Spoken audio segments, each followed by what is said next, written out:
अस्सलाम वालेकुम सफ़ी न्यूज़ में खुश आमदीद। नाज़रीन, सऊदी अरब में कोरोना के केसेस में एक दिन कमी तो वही दूसरा दिन फिर अगर देखा जाए तो उसी हिसाब से डबल इजाफा होता चला जाता है। सऊदी अरब में आज 12 जनवरी 2022 को जो कोरोना के केसेस रिपोर्ट हुए हैं उनकी तादाद सबसे ज़्यादा है, जो कि आप अपने स्क्रीन पर देख पा रहे हैं। आज 12 जनवरी को गुज़िश्ता 24 घंटों में जो कोरोना की केसेस रिपोर्ट हुए हैं उनकी तादाद 5362 है, जो कि 2499 अफराद सेहतियाब भी हुए हैं। इसके अलावा जो अब कुल केसेस की तादाद है वो सऊदी अरब में 5,93,545 तक पहुंच चुकी है, और इन्हीं तादाद में से 5,52,057 अफराद जो है वो सेहतियाब भी हुए हैं।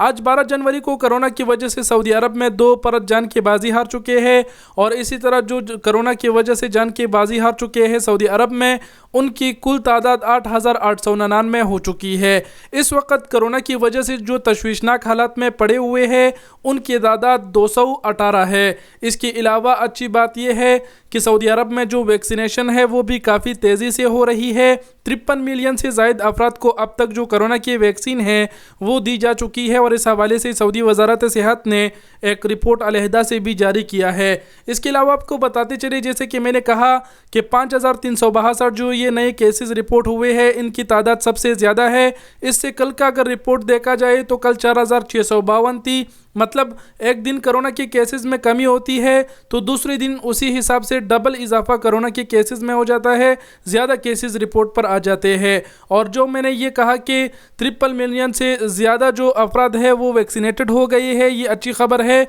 ये इसलिए मैं कह रहा हूँ क्योंकि वजारत सेहत का कहना है कि जो कोरोना के नए केसेस रिपोर्ट हो रहे हैं उसमें ज़्यादातर ऐसे अफराद हैं जिन्होंने कोरोना की वैक्सीन नहीं लगवा रखी है, और सऊदी वजारत सेहत का कहना है कि जिन्होंने वैक्सीन लगवा रखी है ऐसे अफराद में बहुत ही कम कोरोना की तस्दीक हो रही है। तो ये वजारत सेहत की रिपोर्ट थी, आप सबके साथ शेयर कर दिया। वीडियो देखने का बहुत बहुत शुक्रिया। अपना बहुत सारा ख्याल रखिएगा। अल्लाह हाफिज़।